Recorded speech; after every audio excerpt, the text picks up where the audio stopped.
Hello friends, welcome back to Tamil display. இன்றைக்கி நம்ம கேமராவில் பதிவான நம்ப முடியாத சில சம்பவங்களை தான் பார்க்க போகிறோம். இந்த வீடியோ உங்களுக்கு பிடிச்சிருந்தா லைக் பண்ணுங்கள். இப்போ தான் ஃபர்ஸ்ட் டே நம்ம சேனலை பார்க்குறீங்கன்னா சப்ஸ்கிரைப் பண்ணி பக்கத்தில் இருக்கிற பெல் ஐக்கானை கிளிக் பண்ணிக்கோங்க. இப்போ வாங்க வீடியோக்குள்ளே போகலாம். இந்த வீடியோவில் நீச்சல் குளத்தில் ஏறி குதிச்சு விளையாடுறதுக்கு ரெடியாக இருக்கிற 4 நாய்களை தான் பார்க்குறோம். தண்ணியை பார்த்தா எல்லா நாய்களும் வேகமாக ஓட தான் பார்க்கும். தண்ணியில் இறங்குறதுக்கு எதுவும் ரெடியாக இருக்காது. ஆனால் இதெல்லாம் ரொம்பவே ஆர்வமாக இருக்குது.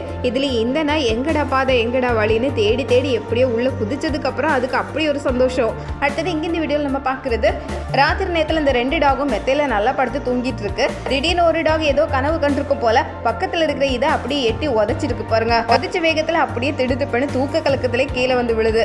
அடுத்தது இங்கே இந்த வீடியோவில் நம்ம பார்க்குறது, பூனையோட அட்டகாசம் தான். இங்கே டேபிள் மேலே ஏறி அங்கே இருக்கிற லேப்டாப் எல்லாம் கீழே தள்ளி போட்டுட்டு அந்த இடத்தையே ஒரு வழி பண்ணிட்டு தான் போயிருக்கு. வளர்க்கும் போது நல்லா தான் இருக்கும். ஒரு செகண்ட்ல இப்படி ஏதாவது ஒரு வேலையை பார்த்துட்டு போயிடும். அடுத்தது இங்கே இந்த வீடியோவில் நம்ம பார்க்குறது, கேமரா முன்ன ரெடியாக வந்து நிற்கிற ஒரு பூனை தான்.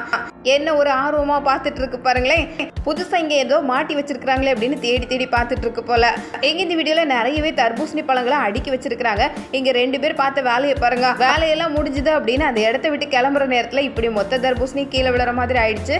இங்க இவரு காரை உள்ள வர சொல்லிட்டே இருக்கிறாரு. இவரு கால் வைக்கிற இடம் எப்படி இருக்குன்னு கொஞ்சம் கவனிக்க மறந்துட்டாரு. இதுல கால் வைக்கவும் அந்த கம்பு உடஞ்சிடுச்சு. அதனால அப்படியே கீழே விழுற மாதிரி ஆயிடுச்சு. அடுத்தது இங்க இந்த வீடியோல நம்ம பாக்குறது, பழி வாங்குறதுக்கு ரெடியா இருக்கிற ஒரு ஆடு தான். இவர் இன்னொரு ஆடுக்கு முடி வெட்டுறதுக்கான வேலையை தான் பார்த்துட்டு இருக்கிறாரு. அதை பார்த்ததும் இங்க இருக்கிற இந்த ஆடுக்கு நல்ல கோபம் வந்துடுச்சு போல. கம்பளி ஆடுகளுக்கு இந்த முடியை எப்படியும் வெட்டி தான் ஆகணும். இல்ல அப்படின்னா அதுவே அதுக்கு பெரிய தொந்தரவா மாறிடும். ஆனா இந்த ஆடை ஏதோ பண்றாரு அப்படின்னு நினைச்சு பின்னாடி இருக்கிற அந்த ஆடுக்கு அப்படி ஒரு கோபம் வந்திருக்கு. இங்க இந்த வீடியோல ஏணியில தான் ஏறிட்டு இருக்கிறாரு. பாதி ஏறும் போதே அப்படியே முறிஞ்சிடுச்சு. பாதி ஏணியை கையிலே எடுத்துட்டு வந்துட்டாரு. ரொம்ப உயரமான ஏணிகளை நம்பவே முடியாது. ஏன்னா அதுவே எப்படா முறியலாம் அப்படின்னு காத்திருக்கும். சரியான நேரம் வரும்போது அப்படியே முறிஞ்சிடுது. எங்க இந்த வீடியோ நம்ம பாக்குறது, இந்த சின்ன வண்டியை ஓட்டி கொண்டு போயிட்டு இருக்கிறாரு. அந்த வண்டியை நிறுத்திட்டு கீழே இறங்கி கேட்டை மூடுறதுக்கு தான் வந்தாரு. அதுக்குள்ள அது பார்த்துருக்கிற வேலையை பாருங்க. அது பாட்டுக்கு தன்னால கிளம்ப ஆரம்பிச்சிருக்கு. அவரு பிடிக்கிறதுக்குள்ள இன்னும் 1/2 கிலோமீட்டர் தூரத்துக்கு போயிரும் போல. அவ்வளவு வேகமா போயிட்டு இருக்கு.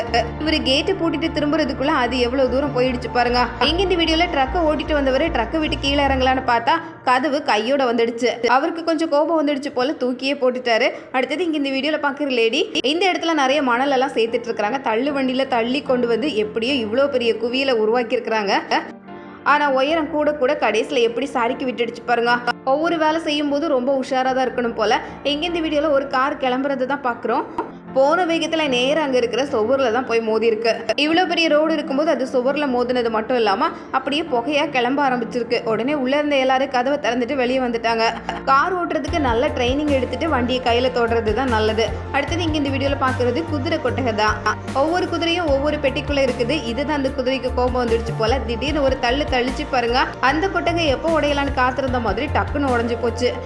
உடைச்சாலும் எனக்கு இதுக்கு சம்மந்தம் இல்லைங்கிற மாதிரி நிற்குது. அடுத்தது இங்கே இந்த வீடியோவில் நம்ம பார்க்குறது, ரோட்டில் ஒருத்தர் நின்றுட்டு இருக்கிறாரு. திடீர்னு ஒரு வாத்து அவர் பக்கத்தில் வந்தது. வாத்து தானே, அது பாட்டுக்கு வரும் அது பாட்டுக்கு போகணும். அவர் அதை கண்டுக்கவே இல்லை. ஆனால் அந்த வாத்து பாருங்க அவரையே குறி வச்சு வந்திருக்கு. இங்கே இந்த வீடியோவில் பார்க்குறது, இந்த இடத்துல நின்றுட்டு மேலே இருந்து ஒரு பலகையை தான் இழுத்து எடுக்கிறாங்க. அதை இழுத்து வெளியே கொண்டு வரணும்னா கொஞ்சம் பின்னாடி போகணும். பின்னாடி போய் அப்படியே தண்ணிக்குள்ளே விழுந்துட்டாங்க பாருங்க. ஒவ்வொரு அடி எடுத்து வைக்கிறதுக்கு முன்னாடியும் ரொம்ப உஷாராக தான் இருக்க வேண்டியிருக்கு. இதே மாதிரி இங்கே இந்த வீடியோவில் தண்ணி உள்ளே வந்துடக்கூடாது அப்படின்னு இதை அடைக்கிறதுக்காக பார்த்தாரு. ஆனால் அந்த தண்ணியெல்லாம் நிறுத்தவே முடியல. இதே மாதிரி இங்கே இந்த வீடியோவில் ரொம்ப வேகமாக காற்றடிக்கிறது தான் பார்க்குறோம். விட்ட ஆளையே தூக்கிட்டு போயிடும் போல் அந்த அளவுக்கு பயங்கரமான காற்று. காரு பைக்கு இதுக்கு மேலெல்லாம் போட்டிருந்த துணியெல்லாம் எங்கே போச்சுன்னே தெரியல. இங்கே இந்த வீடியோவில் பார்க்குறது, இந்த லேடி கதவை திறக்கிறதுக்கு இப்போ தான் பக்கத்தில் வந்து நிற்கிறாங்க.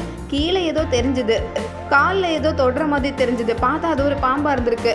எவ்வளவு உஷாராக இருக்க வேண்டியிருக்கு பாருங்க. நடக்கும்போது கொஞ்சம் தரையை பார்த்து தான் நடக்க வேண்டியிருக்கு. ஏன்னா தரையில் ஏதாவது இருந்தால் நமக்கு தெரியாது. இங்கே இந்த வீடியோவில் நிறைய பொருட்களை இந்த ட்ராலியில் ஏற்றிட்டு ஒத்தால இதை இழுத்து கொண்டு போகிறதுக்கு பார்க்குறாரு. இது ரொம்ப கனமானது. இது இழுக்கிறதுக்கே 4 பேர் வேணும் போல. ஆனால் ஒரே ஆள் வேலையை பார்த்துடலாம் அப்படின்னு நினச்சதுக்கு கடைசியில் எப்படி ஆயிருக்கு பாருங்க. ஒரு பாக்ஸ் கூட மீதியாகலை. மொத்தமாக கீழே விழுந்து சரிஞ்சே போயிடுச்சு. இங்கே இந்த வீடியோவில் 2வது கூரையில் ஏறுறதுக்காக முதல் கூரையில் ஏணியை வச்சுட்டு மெதுவாக ஏறிட்டு இருக்கிற ஒருத்தரை தான் பார்க்குறோம். அவர் ஏறுற தோரணையே சரியில்லை. ஓட்டு மேலே ஏணியை ஏற்றி வச்சா அது நிற்குமா? அது சர்றன்னு சரிக்கிடுச்சு. ஏதோ கொஞ்சம் சுதாரிச்சு இந்த ஓட்டிலே விழுந்து ஆள் மெதுவாக இறங்கிட்டாரு. அடுத்தது இங்கே இந்த வீடியோவில் பார்க்குறது, கேட்டை தான் திறக்கிறாங்க. திறந்துட்டு சைக்கிளோட உள்ள வரலாம் அப்படின்னு பார்த்தாரு. ஆனா உள்ள வர முடியல. ஏன்னா சைக்கிள்ல ஒரு பாத்திரம் இருக்குது. அந்த பாத்திரம் தான் தடங்கலா இருக்குது. பாத்திரத்தை கொஞ்சம் மெதுவா கீழே வச்சுட்டு சைக்கிளை உள்ள கொண்டு வந்திருக்கலாம். ஆனா அவருக்கு அதுக்கெல்லாம் பொறுமை இல்லை. பாத்திரத்தோட உள்ள வரலான்னு பார்த்து இழுத்தாரு. பாருங்க, கேட்டு தான் கையோட வந்திருக்கு. ஒரு செகண்ட் கொஞ்சம் யோசிக்காததுனால இந்த கேட்டுக்கு மறுபடியும் செலவு பண்ணி வேலை பார்க்க வேண்டியிருக்கு. எங்க இந்த வீடியோ நம்ம பார்க்குறது, அந்த பக்கம் ஒரு கரடி இருக்கிறத இவரை பார்த்ததும் உடனே வீடியோ எடுக்க ஆரம்பிச்சிருக்கிறாரு. கரடி மெதுவாக திரும்பி பார்த்தது. இந்த ஆள் நம்மளை தான் குறி பார்த்துட்டு இருக்கிறாரு, அதுலேயும் கையில் ஏதோ வச்சிருக்கிறாரு அப்படின்னு தெரிஞ்சதும் வேகமாக ஓடி வந்திருக்கு துரத்திட்டு. கரடியை சாதாரணமாக நினச்சிடக்கூடாது. அதோட நகம் ரொம்பவே கூர்மையாக இருக்கும். அந்த நகத்தை வச்சு நம்மளை கீறனா அந்த காயை ஆடுறதுக்கே ரொம்ப நாள் ஆகுமா. எப்படியோ ஓடி தப்பிச்சிட்டாரு. அடுத்தது இங்க இந்த வீடியோவில் பார்க்குறது பூனை. இதில் ஏதாவது ஒரு பறவையை பிடிக்கணும் அப்படின்னு குறி பார்த்து இருக்குது. இங்கே நிற்கிற ஆளுக்கு சேட்டையை பாருங்களேன். இந்த பறவைகளுக்கு சிக்னல் கொடுத்துருக்கிறாரு இங்கே ஒரு பூனை இருக்குதுன்னு. பறவைகள் திரும்பி பார்த்து உடனே உஷாராயிடுச்சு. பூனை இருக்கிறத அப்பதான் பார்த்திருக்கு. அடுத்த செகண்டே எல்லா பறவைகளும் பறந்துடுச்சு. பாருங்க, பூனை இவரை பார்த்து ஒரு முறைச்சுது. பாருங்க, இறையெல்லாம் பறக்க விட்டுட்டாரு அப்படிங்கிற கோபம் தான். அடுத்தது இங்க இந்த வீடியோல நம்ம பார்க்கறது ராத்திரி நேரத்துல வீட்டு கதவை வந்து தட்டிட்டு இருக்கிற ஒரு சிறுத்தை தான். ஏதோ மனுஷங்களே தட்டுற மாதிரி கதவை மெதுவா தட்டி தட்டி பாக்குது. பாருங்க, உள்ள இருந்து யாராவது திறப்பாங்களான்னு. இது பாக்குறதுக்கே ஒரு உருவாக்கப்பட்ட வீடியோ மாதிரி தான் இருக்கு. இருந்தாலும் நிஜத்துல இப்படி தட்டி கதவை திறந்தா அவ்வளவுதான். கதவு தட்டுற சத்தம் உயரத்துல கேக்குதா இல்ல கீழே கேக்குதா அப்படின்னு கொஞ்சம் கவனிச்சு பார்க்கணும். அடுத்தது இங்க இந்த வீடியோல பாக்குறது ஒரு மான் தான். கொஞ்சம் விசித்திரமா நடந்து போகுது இல்ல. இந்த மான் எதையோ பார்த்து பயந்துருக்கு. இப்போ அந்த எதிரியை தாக்குறதுக்கு அது தயாராயிடுச்சு. இந்த மானை பார்த்துதான். ஆனா அது ஒரு மான் சிலை. இந்த இடத்துல மான்கள் வருது அப்படின்னு தெரிஞ்சதும் அதுல ஒரு மான் சிலையை வச்சு விட்டு இருக்காங்க. அது அசையாம நிக்குது. இன்னொரு மான் தான் புதுசா இந்த இடத்துக்கு வந்திருக்கு அப்படின்னு நினைச்சு இந்த மான் அந்த மான் கிட்ட சண்டைக்கு போயிருக்கு. பாருங்க, அடுத்தது இங்க இந்த வீடியோல பாக்குறது ரொம்ப விசித்திரமான காட்சி. இப்படியெல்லாம் கூட நடக்குமா அப்படின்னு. இந்த மான் தண்ணி குடிச்சிட்டு இருக்கு. இதை பார்த்த ஒரு சிங்கம் வேகமா வந்திருக்கு. இதை பார்த்து எல்லா மான்களும் சிங்கத்துக்கு பயந்து அந்த பக்கம் பார்த்து தான் ஓடும். ஆனா இந்த மான் எப்படி வித்தியாசமா யோசிச்சிருக்கு பாருங்க. சிங்கம் எங்க இருந்து வந்ததோ அந்த இடத்தையும் பார்த்து ஓடுனதுனால ஓடி போன சிங்கம் அது கிடைக்காம ஏமாந்து போயிருக்கு. இப்படி உள்டாவா ஓடி போகும் அப்படின்னு சிங்கம் கொஞ்சம் கூட எதிர்பார்க்கல. ஓடின சிங்கம் முன்னாடி போற மான காணலியன்னு மெதுவா நின்று திரும்பி பார்த்தா தான் தெரிஞ்சது மான் இந்த பக்கமா ஓடி இருக்கு. அடுத்தது இங்க இந்த வீடியோல நம்ம பாக்குறது எல்லாமே ஹைனா கழுத புலிகள். இது ரொம்ப தந்திரமானது. இதை பத்தி நம்ம சேனல்லே ஒரு பெரிய வீடியோ இருக்கும். ஹைனா தமிழ் டிஸ்பிளே அப்படின்னு சர்ச் பண்ணா அந்த பெரிய வீடியோ வரும். அது மூலமா இந்த கழுதை புலிகளோட தந்திரம் குணங்கள் எல்லாம் எப்படி இருக்குன்னு தெரிஞ்சுக்கலாம். இங்க இந்த காண்டாமிருகத்துக்கிட்ட வம்புழுக்கிறதுக்காக கழுதை புலிகள் கூட்டமா வந்திருக்கு. ஆனா இந்த காண்டாமிருகம் பாருங்க, மெதுவா சாணத்தை போட்டு இந்த கழுதை புலி கூட்டத்தையே அசிங்கப்படுத்தி அனுப்பியிருக்கு. கழுதை புலிகள் இப்படி ஒரு எதிர்ப்பை எதிர்பார்க்கல. ஆனா கழுதை புலிகள் எதுக்கும் சளைக்காது. அடுத்தது இங்க இந்த வீடியோல பாக்குறது லேடிஸ் எல்லாம் மொட்டை மாடியில நின்று கீழே எதையோ வேடிக்கை பார்த்துட்டு இருக்காங்க. அங்க எதுக்காக வேடிக்கை பார்க்கறாங்கன்னு அந்த கதை கண்டிப்பா எனக்கு தெரிஞ்சே ஆகணும்னு கூடவே ஒரு நாயும் நிக்குது. பாருங்க, இந்த மாதிரி பக்கத்து வீட்டு விஷயங்கள் எல்லாம் தெரிஞ்சுக்கிறதுல இந்த டாகுக்கு என்ன ஒரு ஆர்வம். இந்த லேடிஸ் தான் எதையோ பரபரப்பா பேசிட்டு இருக்கிறாங்க அப்படின்னு பார்த்தா இந்த நாயும் ரொம்பவே இன்வால்வ் ஆகி அதையெல்லாம் கேட்க ஆரம்பிச்சிருக்கு. அடுத்தது இங்க இந்த வீடியோல நம்ம பாக்குறது திருமணமான ஜோடிகள் ஸ்டேஜ்ல நிக்கிறாங்க. பொண்ணு கிட்ட மாப்பிளைக்கு ஏதோ ஸ்வீட் கொடுக்க சொல்லியிருக்காங்க. ஆனா அந்த மாப்பிளைக்கு என்ன ஒரு வெக்கம் பாருங்க. ஸ்வீட் சாப்பிட்றதுக்கு இப்படி ஒரு வெக்கமா அப்படின்னு அவரும் முகத்தை அங்கேயும் இங்கேயும் திருப்பிக்கிறாரு. ஏதோ இந்த பொண்ணும் திரும்ப கொடுத்து பாக்குது. கோபம் வராம இருந்தா சரிதான். இதை அங்கிருந்து பார்த்துட்டு இருக்கிற ஆட்களுக்கு தான் சிரிப்பு தாங்க முடியல. இதுக்கே ரொம்ப நேரம் ஆயிரும் போல.